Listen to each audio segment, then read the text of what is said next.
প্রিয় বন্ধুরা, যেহেতু এখন বর্ষাকাল সেহেতু মুরগির ঠান্ডা লাগবে, এটাই স্বাভাবিক। আপনি কীভাবে বুঝবেন যে মুরগির ঠান্ডা লেগেছে?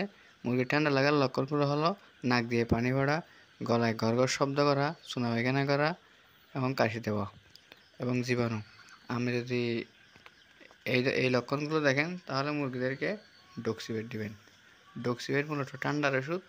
এটি মুরগিকে ঠান্ডার প্রভাব থেকে রক্ষা করার জন্য ডক্সিভেট দেওয়া হয়। আমরা ইতিমধ্যে ডক্সিভেটটা দিয়ে দিছি, কারণ বর্ষাকাল তো।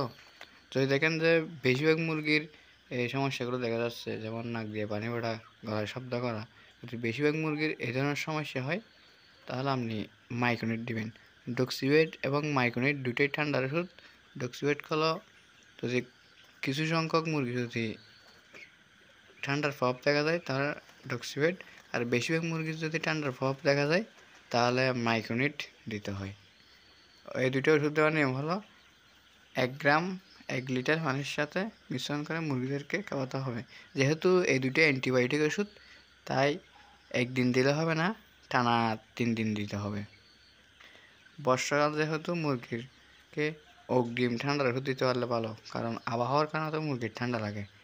ঠান্ডা লাগার প্রধান কারণ হলো আবহাওয়া। সেজন্য মুরগিকে ঠান্ডার ওষুধ দেওয়া প্রয়োজন।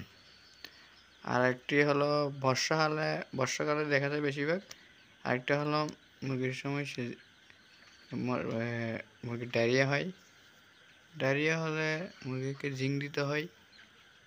জিঙ্ক দেওয়ার ফলে মুরগির লোম দ্রুত বাড়ে এবং মুরগির ডায়রিয়া হলে সেটা চলে যায়। মুরগির লোম দ্রুত বাড়ার ফলে বাজার দর ভালো হওয়া যায়। সেজন্য আপনারা জিঙ্ক দিবেন। জিঙ্ক দেওয়ার নিয়ম 2 মিলি 1 লিটার পানির সাথে মিশ্রণ করে মুরগিদেরকে দিতে হবে। প্রিয় বন্ধুরা, ভিডিওটা ভালো লাগলে একটি লাইক দিবেন। ধন্যবাদ সবাইকে।